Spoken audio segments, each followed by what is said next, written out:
फिर चैप्टर बताते हैं, फिर बताते हैं चौथी लाइन पे जाके पढ़ लेना। Chapter number 1, page number 1, paragraph number 3। तो इतना मेमोराइज कैसे होता Wikipedia of Indian politics Sudhanshu Trivedi ji का। है? ऐसा हुआ कि आप किसी डिबेट में गए, कुछ गलत निकल गया और फिर आपको लगा कोई बात नहीं, इनको कौन सा पता है। हमारे वेदों में क्या क्या लिखा है, क्योंकि दुनिया में जो जो प्रूफ होता है सुधांशु जी कहते हैं हमारे वेदों में लिखा हुआ है। तो एक बार सुधांशु जी बता दें कि ये रह गया ताकि बहुत पेटेंट करवा। अच्छा प्रश्न किया है। नेहरू जी ने और कितनी गलती की थी, भी होता है तो होता है, नेहरू जी पे डाल दिया गया, उन्होंने ये किया था। नेहरू जी में हिटलर की झलक दिखती, 0 वोट मिले नेहरू जी को, वो नेता जिसको उसकी पार्टी में किसी ने नेता नहीं माना। नेहरू जी और मोदी जी में बराबरी नहीं हो सकती। तक्षशिला या नालंदा जैसी यूनिवर्सिटी आप लोगों ने क्यों नहीं बनाया? अब तो 11 साल हो गए। बार बार ये कहा जाता है कि मुगलों ने भी इस देश को बहुत कुछ दिया है, लाल किला, ताजमहल, तो मीनार दिया है। रेगिस्तान वालों को, रहने वालों को बाढ़ से बचने की टेक्नोलॉजी पता थी।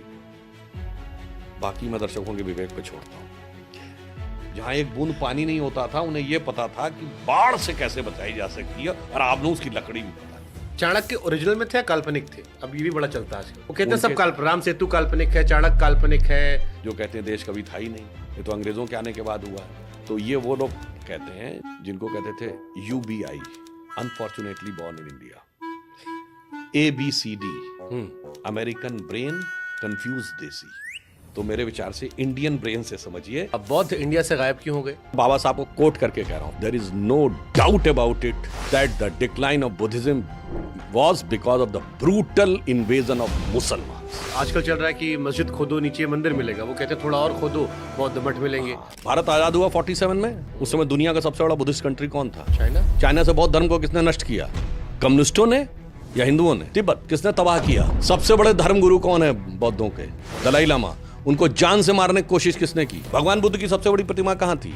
अफगानिस्तान के बामियान में। तोप लगा के किसने उड़ाई? जो मत, संप्रदाय, पंथ, रिलीजन, मजहब है, वहां एक ही बुक है, तर्क करने का कोई स्कोप नहीं है। एक कहता है कि अगर तर्क किया तो नरक में जाओगे, दूसरा कहता तर्क किया तो सरतन से जुदा हो जाएगा। हमारे यहाँ कहा गया, आओ बैठो शास्त्रार्थ करो। उर्दू मुसलमानों की भाषा थोड़ी ना, क्यों इसको अब ये बना दिया गया? मैं आपको भी सुन रहा हूँ। हाँ, बहुत अच्छी मुझे बात ऐसा आपने लग रहा है कही। कि ये उनकी भाषा है, हमारी अलग है। जब मैंने पढ़ना शुरू किया सर, तो दिखाई पड़ा बृजनारायण चकबस जी, पंडित हरिचंद अख्तर साहब, 76 के बाद संपूर्ण सिंह कालरा, अभी गुलजार साहब हमारे। 76 के बाद का पैदा हुआ कोई व्यक्ति बताइए। अरे अभी हमारे मनोज शुक्ला मुंतशिर हो गए थे, हालांकि वापस शुक्ला हो गए वो।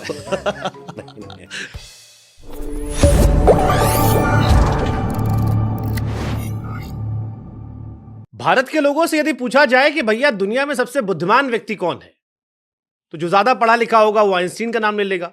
उसके बाद जो लोग होंगे वो चाणक्य जी का जिक्र कर लेंगे। किससे किताब पढ़ने वाले शायद बीरबल का जिक्र कर दे। लेकिन मौजूदा दौर में अगर आप पूछेंगे तो एक ही नाम आएगा। वो ऐसा नाम है जिसमें आप अगर कुछ भूल जाते हैं तो गूगल करने की जगह उनको फोन करके पूछ लीजिए, सर इसका जवाब क्या होगा, और वो आपको गूगल से पहले दे देंगे। नाम है सुधांशु त्रिवेदी जी। ये मिस्टर गूगल वाली इमेज आपको पता आपकी बन गई है? हाँ, बहुत से लोग कहते हैं, परंतु हमसे लड़का लोग कहे कि कुछ भूल जाइएगा सर तो सीधे गूगल की जगह सुधांशु जी से पूछ लीजिएगा, उनका रिस्पांस टाइम जल्दी है। हाँ, परंतु मैं मानता हूं कि कोई ये कहे कि मुझे बहुत ज्ञान प्राप्त हो गया है, तो वो भारत में पैदा होकर तो कभी ये नहीं सोच सकता। भारत और हिंदू धर्म में इतना गहरा ज्ञान है कि जो जो आपको ज्ञान प्राप्त होता जाएगा आप विनम्र होते जाएंगे। जैसे रामचरितमानस में तुलसीदास जी ने क्या लिखा है, बरसहि जलद भूमि नियर आए, यथा नवहि बुद्धि विद्या पाए। अर्थात पानी से भरे हुए बादल धीरे धीरे उतने झुकते चले आते हैं भूमि के निकट। यथा नवहि बुद्धि विद्या पाए, जैसे बुद्धि और विद्या जो जो बढ़ती जाती है, व्यक्ति को अपने अंदर की अज्ञानता का अनुभव होता जाता और वो भी उतना विनम्र होता चला जाता है। वैसे ऑन द लाइटर नोट में इसमें एक और बात बोलूं जी। इस चौपाई में शब्द है बरसहि जलद भूमि नियर आए। नियर का अर्थ है नजदीक। ये अंग्रेजी का नियर ओरिजिनली यहां से आया है। आपको ये तो नहीं कह सकता ना कि तुलसीदास अंग्रेजी पढ़े होंगे इसलिए नियर आए आया है। इसीलिए मैं कह रहा हूं बहुत सी ऐसी चीजें हैं। हाँ, जैसे एग्जाम्पल के लिए बंकर शब्द है।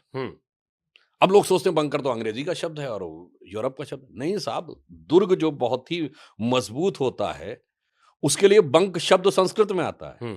और देखिए सुंदरकांड में लिखा है कि जब हनुमान जी लंका जला के आते हैं तो क्या कहते हैं, कहु कपि केहि विधि पालित लंका, केहि विधि दह्यो दुर्ग अति बंका। ये इतना जो पालित लंका थी, इतनी सुदृढ़ लंका थी, इतना दुर्ग जो बंक था यानी मजबूत था, उसको कैसे तुमने जला दिया। इसीलिए मैं कहता हूं, जो जो आप पढ़ते जाएंगे, ज्यों त्यों आपको उस चीज के बारे में ज्ञानता और अपनी अज्ञानता का अनुभव होता चला जाएगा। तो मुझे लगता है भारत का तो नाम ही क्या है, भा अर्थात ज्ञान का प्रकाश, रथ अर्थात उसमें लगा हुआ। तो भारत क्या है, which is in the परपीचुअल pursuit of the light of knowledge. देखिए, हम लोग तो खाली एक लाइन में पढ़े थे कि भैया भरा हुआ पेड़ होता है, झुका होता है। उसकी 200 शब्दों की व्याख्या आपने की है, वो आपके ज्ञान को दर्शाता है। लेकिन हमसे आपके आलोचक कई कहे कि सुधांशु जी से पूछ लीजिएगा कि हमारे वेदों में क्या क्या लिखा है, क्योंकि दुनिया में जो जो प्रूफ होता है सुधांशु जी कहते हैं हमारे वेदों में लिखा हुआ है। तो एक बार सुधांशु जी बता दें कि ये रह गया, ताकि बहुत पेटेंट करवा अच्छा प्रश्न किया है। ये कुछ वैसा ही प्रश्न है जैसे सेकंड क्लास का बच्चा कहे कि भाई वो पीएचडी किताब में क्या क्या लिखा मुझे भी बता दो। वो इसलिए नहीं बताया जा सकता कि भाई जब आप पढ़ोगे, चौथी में पढ़ोगे, छठी में पहुंचोगे, 8वीं में पहुंचोगे, 10वीं में पहुंचोगे, त्यों तो तुम्हें समझ में आने लगेगा कि पीएचडी की बुक में लिखा क्या था। ठीक बात। यानी लाइब्रेरी थी पूरी, हमारे एक किताब नहीं है, हमारे यहाँ लाइब्रेरी है। और लाइब्रेरी को समझने के लिए ज्ञान का स्तर भी विकसित होना चाहिए। जैसे मैं उदाहरण के लिए, मैं ये पहले भी बोल चुका हूं, हम सब ने क्लास सेकंड थर्ड में जब वो एडिशन सब्सट्रैक्शन देखा होगा तो 4 - 3 = 1। अगर गलती से कोई बच्चा 3 - 4 लिख दे तो टीचर से डांट खा जाता था कि तुम्हें इतना भी नहीं पता है कि 3 में से 4 नहीं घटाया जा सकता। सही बात है। मगर जब आप बीएससी मैथमेटिक्स करते हैं तो 3 - 4 = -1 नेगेटिव इंटीजर्स की एक पूरी मैथमेटिकल सीरीज है। और -1 का जो स्क्वायर रूट है, जिसे आई कहते हैं, वो बैलिस्टिक इक्वेशंस का इनसेपरेबल पार्ट है। तो जब डॉक्टर कलाम के लेवल पे पहुंच के जाएंगे तो वो -1 और उसका बैलिस्टिक इक्वेशन में क्या रिलेशन है वो समझ में आएगा। और फिर जब आप निगेटिव में जाएंगे तो एब्सोल्यूट टेम्परेचर क्या होता है, -273 डिग्री सेंटीग्रेड, जिसको 0 डिग्री केल्विन कहते हैं। तो इसलिए मैं कह रहा हूं, वो ये ना पूछे कि वेदों में क्या लिखा है। जो जो वेदों के जो जो ज्ञान का विस्तार होगा तब आपको समझ में आएगा। जो आदि शंकराचार्य जी कह गए, वेदा निखलो धर्मो मूला, यानी संपूर्ण ज्ञान का उद्भव जो है वो वेदों से होता है। तो आप समझ पाते हैं बाद में, ये नहीं है कि उसमें लिखा नहीं था। अब जैसे एग्जाम्पल के लिए मैंने ये, चलिए तो आपको अब लॉगरिथम, अब लॉग बुक तो किसी ने पढ़ी नहीं, तो जब पढ़ेंगे 9th में पहुंचेंगे तब समझ में आएगा ना। अच्छा ये बताइए, कोई बच्चा ये कहे कि मैंने इंग्लिश सीख ली, ABCD सीख ली, ठीक, तो 27 अल्फाबेट सीख लिया, अब क्या पूरा शेक्सपियर का साहित्य मुझे पता नहीं? भाई ये 27 लेटर पढ़ लेने से शेक्सपियर का पूरा साहित्य नहीं समझ सकते। इसलिए मैं कहता हूं कि ये जो आपने प्रश्न किया है ना, ये जानते हैं कहां से संबंधित है? माननीय प्रधानमंत्री जी ने जो कहा है कि ये जो अमृत काल है, इस अमृत काल में उन्होंने 5 प्रण कहे। उसमें एक है भारत को विकसित राष्ट्र बनाना है, दूसरा है गुलामी की मानसिकता के हर प्रभाव से अपने को मुक्त करना है, और तीसरा है कि अपनी विरासत पर गर्व करना है। ये मैं सेकंड और थर्ड, और चौथा है खैर कि सबके लिए हमको कर्तव्य करना, और पांचवा है कि कर्तव्य सामूहिक रूप से करना। अब यही मैं कह रहा हूं, ये अमृत काल में जो विषय है ना कि गुलामी की मानसिकता के प्रभाव से अपने को मुक्त करना, जैसे मैं उदाहरण दे रहा हूं, महाकुंभ चल रहा है, समाप्ति की तरफ है। महाकुंभ बृहस्पति ग्रह के रोटेशन पे होता है 12 साल के बाद। इस बार आपने जितना सुना है, 2013 में सुना है किसी ने कि 12 साल के जुपिटर के रोटेशन पे इतना? मीडिया में किसी ने सुना था या अखबारों में चली? आप कहेंगे मीडिया नहीं था, इलेक्ट्रॉनिक चैनल्स तो थे। कितने इलेक्ट्रॉनिक चैनल्स पे बात आती थी 2001 में? अरे अखबार तो थे, इलेक्ट्रॉनिक चैनल 2001 में भी थे।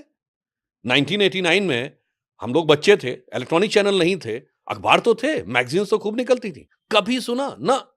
ये तो सदा सर्वदा से होता आ रहा था। परंतु अब जो जो वो अज्ञान का पर्दा हट रहा है, त्यों तो समझ में आ रहा है। ऐसा नहीं कि कुंभ के होने के आयोजन की प्रक्रिया में कोई परिवर्तन आ गया, हमारे समझने की प्रक्रिया में परिवर्तन आया है, यह समझने की। बट जैसे कुंभ का जिक्र आपने कर दिया, अब आपके आलोचक इस पे भी कहते हैं कि 144 साल वाला तो हर बार आता है, पिछली बार भी जब हुआ था तब भी 144 कह दिया गया था, इसका कोई प्रमाण नहीं है। ये अखिलेश जी से लेकर तमाम लोग लगातार आरोप लगा रहे हैं। देखिए, एक बात तो मैं ये कहूंगा, ये वही लोग हैं जो हर चीज में हिंदू धर्म और सनातन धर्म की आलोचना करते रहते हैं। ऐसा कोई प्रूफ है 144 साल का? देखिए, बहुत सिंपल सी बात है, 12 साल में एक बार होता। वैसे वो 72वें के बाद 83वें वर्ष में आता है। जुपिटर की साइकिल 12 साल की है, तो 12